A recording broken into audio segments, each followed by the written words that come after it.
Welcome to another edition of CCSD Living Environment. Today we're going to talk about the human impact on the environment. Humans affect the natural ecological processes through agriculture, urban development, and industry. Ecological science gives us strategies for sustainable development in ways we can protect the environment without harming human progress. So it's really a delicate balance that we need to keep in mind between allowing us to progress further with technology, but at the same time not destroying the environment that we're surrounded by and ultimately depend on for our resources, not just for the resources of other living things. Healthy ecosystems provide many essentials like breathable air and drinkable water, naturally and free of charge. And the important thing there is free. We really don't pay for air, if you think about that. If the environment cannot provide these essentials, then we're going to have to start spending money to actually produce them. So at this point right now, it's a matter of maintain that balance between a healthy ecosystem and our being able to continue with the technology that we want to continue with development and growth and all of these things. But at the same time, if we don't really keep in mind the environment and what we're doing to it, then what's going to happen is we're going to have to start paying for those resources. Then, unfortunately, it's going to become very expensive.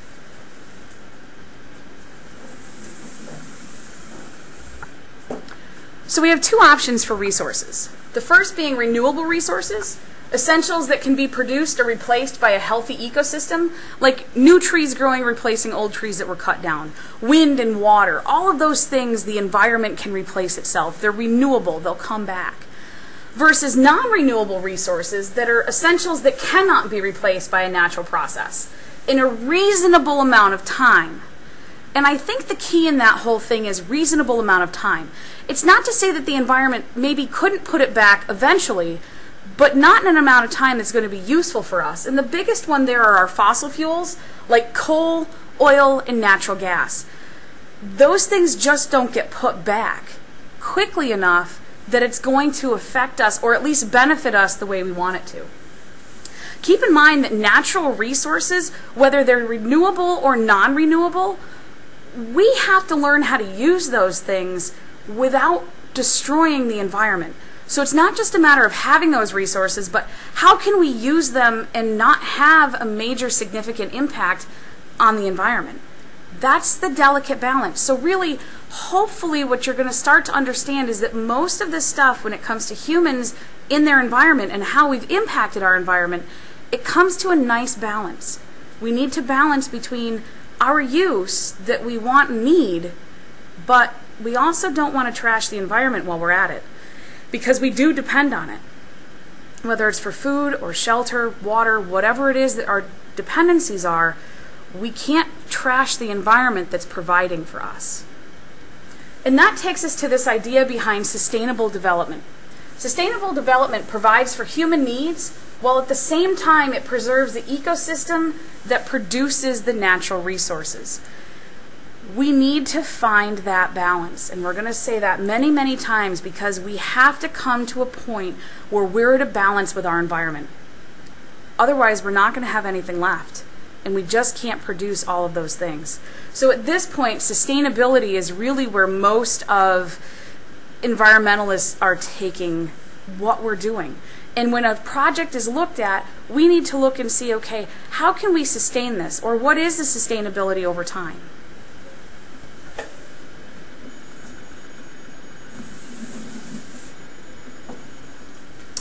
When you think about natural resources, chances are soil is probably not at the top of your list. However, many objects that you use daily rely on soil. Things like grains to make the bread that you eat, wood to build your house, cotton to make your clothing.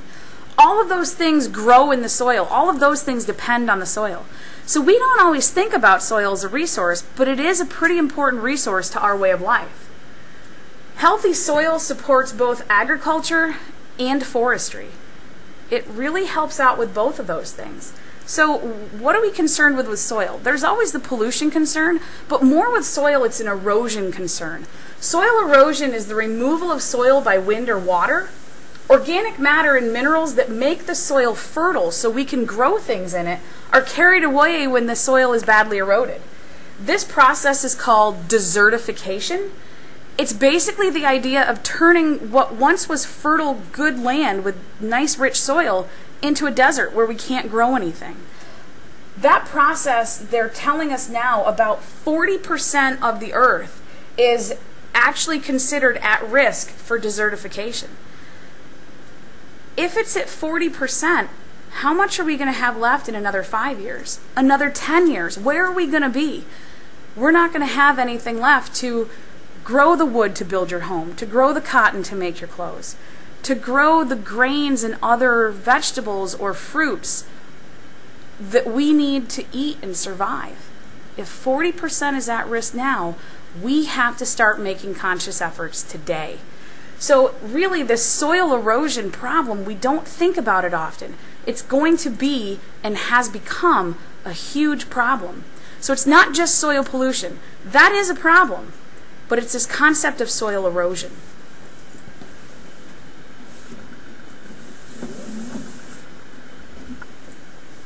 The removal of forests, which is called deforestation, can have a negative effect on soil quality when no roots are left to hold the soil in place.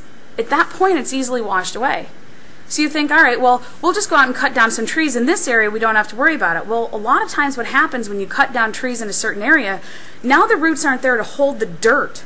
When that dirt can't get held in place, it washes away. So even if our hope was for succession to take over, for something to regrow, if the soil's not there, is even succession going to take place? Well, sure, we could go back to the bare rock and build over again, but how long is that going to take? And can we really afford to lose all of those resources? Soil erosion can be minimalized or minimized through careful management of agriculture and forestry. There's a couple things we can do that help out quite a bit. One is crop rotation. Many farmers actually do it. So we can plant a different crop every year or every season, or we can just go through and say, one year we're going to put alfalfa here, the next year we're going to put corn, the next year maybe we plant something else. Maybe one year they just let it go and they don't farm it at all. They just leave it and let naturally happen whatever's going to happen. The reason for that and how that's beneficial is because the alfalfa may take one type of nutrient or mineral out of the soil and the wheat may take a different one. So by switching on and off, it allows the soil to rebuild itself. It allows it to have all of the minerals and nutrients it needs to have. If we leave the stems and roots from last year's crops, we just don't take them out, that helps to put things back into the soil. You can imagine the decomposition that would take place, and again, those decomposers are going to cycle the materials back into the system. And selective harvesting, removing mature trees to promote the growth of smaller ones. So if we go through and only cut out the big trees and we leave all the smaller ones, what's going to happen to the smaller trees? They're going to grow up over time. And then once they've grown up, if we take them out, it allows the smaller ones to grow as well. Much better option than just going in and clear cutting everything at the same time and going back to no soil. Your chances for erosion at that point are much, much higher.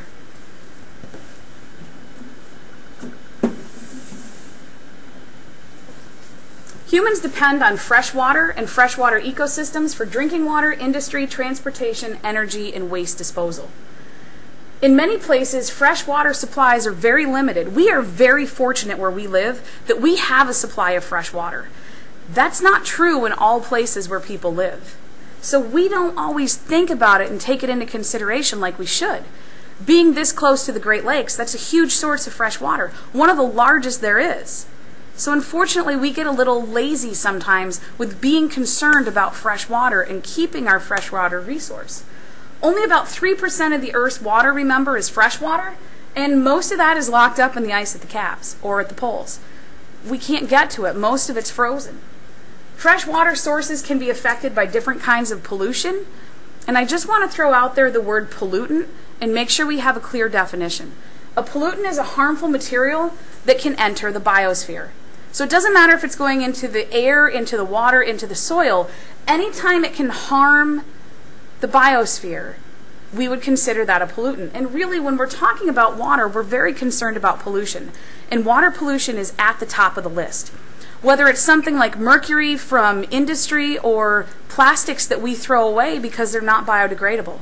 Either of those things could be considered a pollutant because it's a harmful material that's entering that biosphere.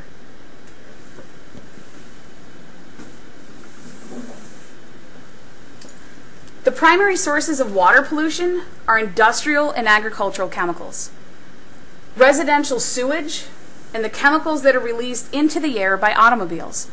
And you say, wait a minute, how is that going to be a primary source for water pollution? Well, think about it. It's released from the automobile as a gas and goes into the atmosphere. When the water then is going to condense to form clouds, it traps those particles with it. And then when that water falls from the sky, when precipitation takes place, whether it's rain or snow, those pollutants are going to fall with that water. So all of those things, even though you're saying, well, yeah, but that's air pollution, think of the effect that has on our water system. Huge effect on the water system. A key to sustainable water use is to protect the natural systems involved in the water cycle. And so if we look at the natural system, we need to talk about what's known as a watershed. A watershed includes all the land whose groundwater, streams, and rivers drain into the same place, like a lake or a river. So all of those things are going to flow into a lake or river, whether it's the groundwater or maybe it's some surface runoff or you've got little streams and it all flows into one place. All of those things make up the watershed. So there's a Lake Ontario watershed. There's a Black River watershed. It's everything that flows into that waterway. True conservation, if we're truly going to conserve the water source, truly going to conserve the watershed, involves more than just local cleanup. It's not just about cleaning up Carthage and the area around Carthage next to the Black River. We have to do the entire thing. The whole watershed needs to be considered. They did a major project in Boston Harbor to try to clean up the harbor. Keep in mind that's part of the ocean. So it wasn't just looking directly at that place around Boston Harbor. They had to consider the watershed coming into that. These watershed projects are huge projects because generally speaking, the watershed is a great big giant area that you're talking about. So for us to truly go through and clean up the water, we really need to look at the whole thing. These water projects are just giant projects.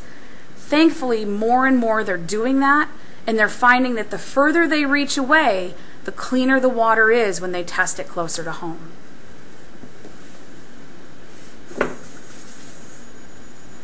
That concludes our video for today on human impact on the environment. So we've looked at soil pollution, we've looked at water pollution. What we're going to do in the next video is look at air pollution. There's a lot involved in air pollution, as I'm sure you can imagine. So until next time, have a good day.